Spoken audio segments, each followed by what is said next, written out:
We have few questions from the audience. Saurabh is asking which software best for animation, Blender or Max or Maya?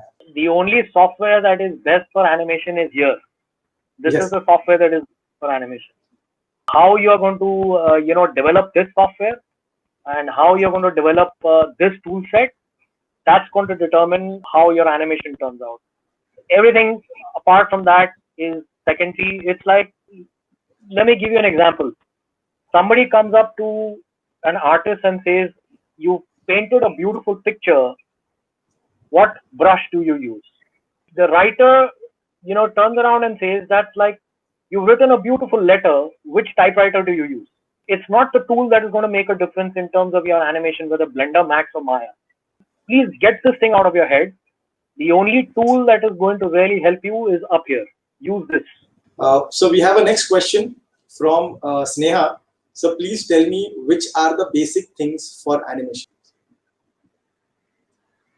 Well, the first basic thing, like I said, which I covered, observation, very important. Understand that animation is not about movement. This is a common mistake that a lot of students make. Animation is performance. And if you can understand the difference between movement and performance, you will understand what is the basic change you need to bring about in your approach to creating animation. For performance, what is important? Go and watch movies. See how actors perform, how they get into character. Watch good characters, watch bad characters as well. Watch good films which you enjoy. Don't shut down a bad film just because you don't enjoy it. Watch it because you'll probably learn what not to do, what's not working. Why don't you like the film? And that should be a learning experience for you.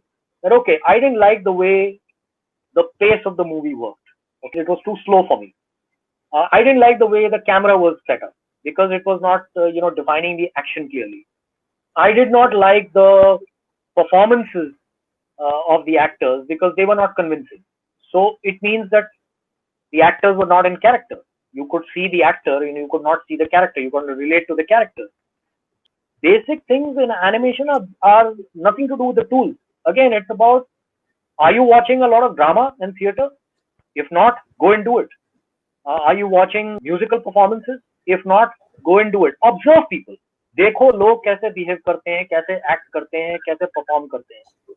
अच्छे actors को देखो, बुरे actors को देखो, अच्छे theatre artist को देखो, अच्छे डांसर्स को देखो, अच्छे म्यूजिशियंस को देखो. Even when a musician is playing, take a look at when Ustad Zakir Hussain plays the tabla. He is so expressive. He is lost in the music. He is completely in sync with what he is playing.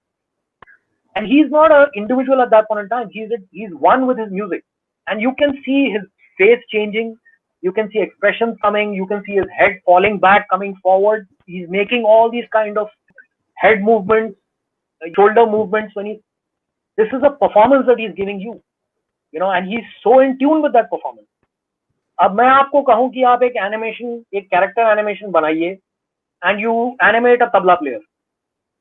The difference will be in your animation will be those who observe live players will know the subtle nuances that they have to put into their performance. Shoulder कहाँ move करेगा, head कैसे move करेगा, कितना ज़्यादा move करेगा, कम move करेगा, hands कैसे move करेंगे, facial expressions क्या होंगे. These are the subtleties that you will observe from a live performer. And then you can use animation to push it a little more, to play things like staging, things like exaggeration, things like styling and action, the follow through actions and the anticipation actions. You can push the limits there because of the medium to create a more interesting experience, but it still is going to be a performance. So do not look at animation as motion. It's not taking one thing from point A and moving it to point B and then to point C on a timeline. That's the technical way of looking at it. The human way of looking at it is that you are creating a performance, and your performance has to be believable. Your character has to live that performance, which means you as an animator have to live that performance. Only then will you be able to translate it into animation. Sure, sir. So we have one more question from Vineet. Sir, how to learn more technical things beyond limits? I mean, this is again a repeat of what we said earlier, that the idea is to get to a point where you start asking questions, about the tool itself. You start asking questions about, okay, what next? So let's say we are talking about a very simple tool like a Boolean operator, all right, in 3D. Now you mastered the Boolean tool and you know exactly how you need to do to use that tool, various different ways to create different kinds of modeling solutions for yourself. What next? Can you push it to a level where you come to a head end and say, oh well, now maybe this is something that can't be done here. So what is the solution? You research, you go and read about it, you find out on the internet, you talk to people who've been around, specializing in those areas, which is why networking becomes very important for you when you're in the community. This is another thing that I feel students need to pay attention to. You're a lot of attention on technicalities, courses, institutes, subjects, and so on and so forth. I think a very good teaching experience or a very good resource for teaching and for learning is the community itself. It's a very, very helpful community. I mean, I have yet to come across any artist who, if you ask them, look, I'm stuck here, I don't know how to do this, and they'll turn and say, oh, well, I'm not going to tell you. Nobody does that. Okay, they are happy to help. The point is, are you asking? Do you have the network? Have you made an effort to step out and be visible in the community? Are you joining community organizations and being part of community organizations which give you the opportunity to network amongst the fraternity? Because there's a whole lot of solutions that you can get to when you talk to people. And people are generally helpful. Artists I've found are generally very helpful to each other, so long as they find that there is a genuineness to learn. So you need to also be prepared with the questions that you want to ask. Don't ask questions, the answers to which you can do a little research and you can find those answers. That's then, showing that you're not serious enough to spend time formulating what is it that you want to ask. You've got a simple question, 10 answers are available. Instead of looking at those answers, what you're doing is you're asking somebody because it's easier to ask. Yeah, people will give you the answer, but do your research. Instead of just being on social media to socialize, I think social media also has given us the advantage of a lot of resource pools and a lot of knowledge pools. There is tons of information out there. When we started out learning in our careers 30 years ago, there was no internet. I'm going to let that sink in for a little while, okay? There was no internet. Internet was designed in front of us. It came into being in front of us, born in front of us. So how do you think we learned before the internet? Books, talking to people, attending seminars, going to workshops. That's what we did. If we got a chance to have a word with anybody on an international call, we would grab it. Just that 5 seconds in a seminar. I remember talking to a very senior artist way down in Australia. There was a film called Fern Gully, The Last Rainforest, which came out many years ago. I mean, even before a lot of the people in the audience maybe have been born. And they did some technical stuff in that film, which I was working for a company at that point in time, which was at the forefront of technical development. And we had a suspicion that a lot of what they have done is exactly what we've been doing over here.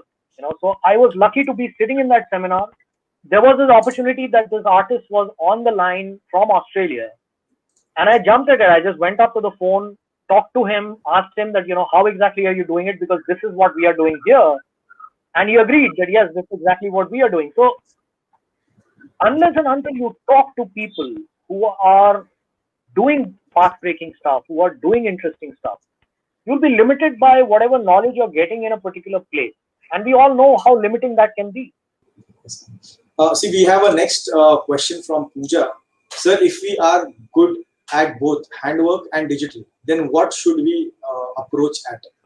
Well, one major difference, in fact, not the only difference, one major difference is that I think digital makes you a little lazy, because digital has the ability for a control Z, okay, undo. Yes. Whereas physical, there's no control Z, there is no undo. If a stroke is drawn incorrectly, it's there. Unless you paint over it, there's no way that you're going to get rid of it, easily. Physical is very, very important. handwork with practical handwork is very important. In fact, I suggest to a lot of my students that even when they are talking about things like digital modeling, they must approach digital modeling like, I'll give an example. Some of our students were building, furniture, 3D furniture. And one tip that I gave them, it's a very simple tip. Look at the piece of furniture that you're trying to design and get into the mindset of the carpenter who actually built it. Look at where all the joints are. See how these joints have been put together. And you will start slowly getting into a mindset of how exactly things have been put together, which you can then translate into your digital model. So I do a lot of DIY stuff. I do a lot of practical work myself. I mean, from carpentry to electricals to plumbing, I like to do all that stuff myself. What that gives me is a tactile feel. So I know what a GI pipe, which is a galvanized iron pipe, I know what it looks like because I've handled it myself. I'm not relying on theoretical knowledge. I'm not relying on digital things that I've seen. These are things that I've held in my hand. I know what wood grain is. I know when I sandpaper something, what is the kind of finish that comes in. So I'm not saying everybody should be doing that, but physical craft brings a very important aspect to play, which is tactile feel. You get to feel a lot of stuff. It's like, ask your mother when she goes to buy vegetables, why does she pick up the tomato and feel it? Yes, sir. Why don't she just take it and put it into the basket? Like maybe a lot of you guys are doing now that you are going, and then you get a little talking to when you come back home ki ye kya sade hue tomato le aaye ho, That It's is true, sir. tactile. You feel it, you hold it in your hand, you get to see, okay, it's firm here, it's soft here, it turns this way, there are dents here, there are crevices here. So physical interaction, I feel, is very, very important. And if you have the ability for physical interaction, never let go of that. Even if you are working in the digital space, make time to constantly up the ante for your physical work. So even if you paint textures, as a professional in an environment, you're working as a texture artist and you're painting textures, make sure that you get home, take a canvas, take a piece of paper, draw, paint, whatever medium there is. But you must do that. So we have one more question from Mihir. Sir, can you suggest a book or something that we can read or watch and enhance our mindset towards understanding animation or gaming or VFX? Again, there is tons of resources available online. If you just take the effort to hunt online for books on animation, we can spend 6 months talking about them. All right, there is so much of information out there. Me telling you, can I give you one book? There is no one Bible. Okay, sorry to bust your bubble. Even though books may be called the Bible for animators, it's not a Bible. So you can look at Illusion of Life and think that, oh, this is the end all be all of all existence for 2D animation. It's not. Richard Williams has come out with another book, okay, Animator Survival Toolkit. There is so much of stuff out there. I mean, it's a waste of time to even discuss this topic over here. Which books should I suggest for animation, gaming, VFX? There's enough resources available. Just please spend time going through it, reading it. Knowledge is never wasted. That's another thing. People think maybe I'll pick up this book, I won't learn anything. Well, like I said, if you're interested in learning, you will learn. So don't hunt for a book that will give you the holy grail. There is no holy grail. There is no granth which you can pick up and say, ki ye maine pad liya, to ab main, I've reached. We are still learning. At our age, we are still learning every day. So there is one more question from Vikrant saying, I could take this question like, can you put a little bit highlights over 2D animation industry? Because since now, as we are all speaking about 3D, there are very less people who are talking about 2D. So any career approach or how anyone could move into that industry? Well, Vikrant, to you too. I mean, I see your little icon over here. 2D has always been a major area of interest for me. I have, as far as possible, whenever I talk about animation, I always talk about 2D because I think somewhere this is a personal preference. People may agree with it, people may not agree with it, but I have always believed that 2D has something in it which 3D can't match. No matter how hyper real you start making things, in fact, when you start going towards hyperrealism, that's the point that I start shutting down from 3D animation as well. So, but that's just me. I mean, I'm probably one of the few people who has not watched, the Jungle Book in its new avatar. because I absolutely do not subscribe to this whole hyper realistic stuff on the screen, because I mean that's just me. I mean I enjoy. I can still watch the original Jungle Book hands down anytime. The amount of artistry, the amount of fluidity, the kind of beauty that 2D brings to the screen, I still have to find that in a lot of the 3D work. And to answer your question, why no one's talking about 2D, I think again it's an ill-informed question. Look at the majority of shows that you have on air today. You would be hard pressed to find an equivalent number of 3D shows. It's the 2D shows that are ruling the roost. So don't be for even an instant think about that. Nobody's talking about 2D in terms of, okay, why are we not talking about 2D training? Why are we not talking about 2D courses? Why are we not putting insistence on 2D as a medium to teach? That's a valid question. I mean, even I would like to know why we're not doing it, because I think we've had some brilliant 2D animators in this country, and I would love to see them come to the forefront and start teaching, the craft that they have so beautifully taken forward, over their careers. Here's your first student. I would enroll happily in any course that starts on teaching 2D animation, because it's at a different level of enjoyment. So, I mean, I hear you. 2D is up there, very much up there. In fact, if you look at the latest release of Blender, Grease Pencil is a tool set that they have for 2D animation. And it's open source, it's a game changer. But again, unless you know how to create 2D animation, Grease Pencil, Toon Boom, Harmony, call it whatever you want to, is not going to help you, because they're not going to draw for you. You have to draw. So next question is from my side, in fact. From all this career perspective of all the students, like we have so many students doing their courses and learning. So when is that right time when they should start planning for their careers? Should they, usually we see students creating their demo reels after the course get over, then they will hunt for the industry, then they'll make specific demo reels. So when is that time they should actually start thinking about? Let me split this into two parts. One is that it depends on the duration of the course that you're doing. All right, yes. Because not every student takes a course which is a 3-year course. I know there are a lot of students who take up like short, 6-month courses, or they take short 3-month courses, or somebody goes in for a 9-month course or a 1-year course. I'm not commenting on what course is good, what is bad, because like I said, if you're interested in learning, even a 6-week course is good enough for you. The second aspect of that, when should they start planning the career? I think you should be planning your career even before you take the course up, because the course should be, or the learning process should be, because you want to get into a particular area. Now, what will happen, and it happens to a lot of us, is that our interests change. It happened to me personally.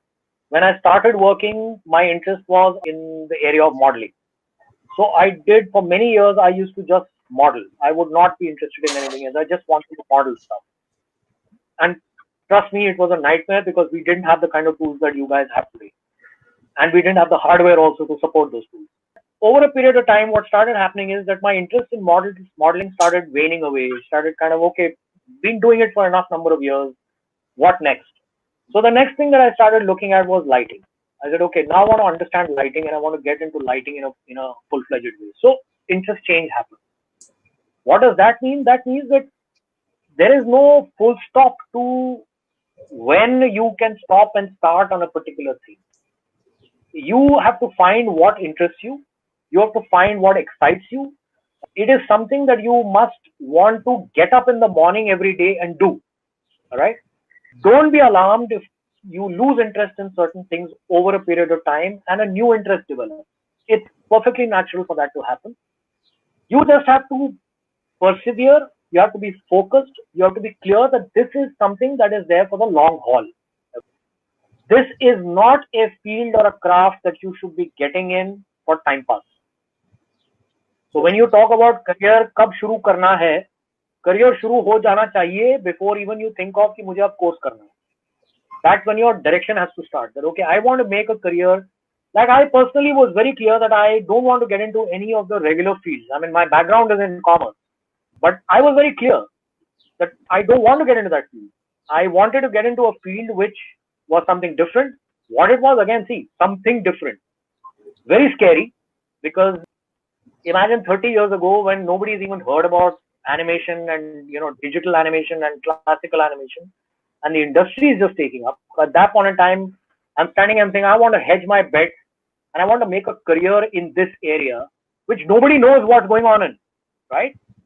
But it forced me to research, it forced me to look, it forced me to travel all the way from another city, come into this city, find ways and means to get a foothold, literally work for 6 months without pay, with a very clear mindset. This is my career. If you have that kind of commitment towards building a career, then I don't think that's going to come in and, okay, I've done 3 years of my course, now I should start building my shuri. Whatever work you're doing as part of your exercises during the duration of your course, you must also start looking at those exercises that, do I want to put this in my demo reel? People who are evaluating your portfolios are looking for potential. They're looking for your observation power. They're looking for attention to detail.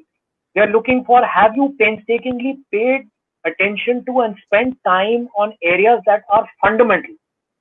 Give you a very simple example. I have seen show reels of animators wanting to apply for jobs as animators, and the character is skating on the ground when he's walking. Now, this is something very fundamental, right? Pay attention to the basics. Get comfortable with the idea that whatever work you're doing, you have to give it your all. And this is not just for animation, trust me. I mean, this is a mantra that you should be making for life. मतलब आप अभी lockdown के time पे, I would love to meet a lot of the parents, not the students. And I want to ask the parents, if they are helping you in the kitchen, are they cleaning up after they finish their work? Are they cutting the vegetables in a manner that you like, or are they doing it just as an exercise? Are they cleaning the house as if they really want to clean the house, or are they cleaning it just because the maid hasn't come in? Point is, are you invested in that activity? If you are invested in an activity, it will show. It will show in your work. तो अगर आप अपना portfolio बना रहे हैं, आप modelling portfolio बनाना चाहते हैं, आप एनिमेशन पोर्टफोलियो बनाना चाहते हैं, आप lighting portfolio, whatever it is, your commitment will show in your work. Those who are professionals sitting out there evaluating your reels, they have something behind them. They know what to look for. I think it's important that you pay attention to detail and invest yourself fully in your career. You will find many artists will change. They start out maybe in the art department. Then after the art department, say, okay, now we want to try a handout at something else. They get into some other department. But that, again, you have to be aware. You can't say, I spent 10 years in the art department, I've become a very senior guy, now I should get a lot of respect and I should now be given a chance to do animation. No. You are now a fresher for the animation department. And if you have the interest, if you have the wherewithal, if you have the passion, and if you're willing to invest yourself as a fresher, work your way up in the animation department. The point is that don't fall off the bed and want to become a director. It doesn't happen. It takes a lifetime to reach there.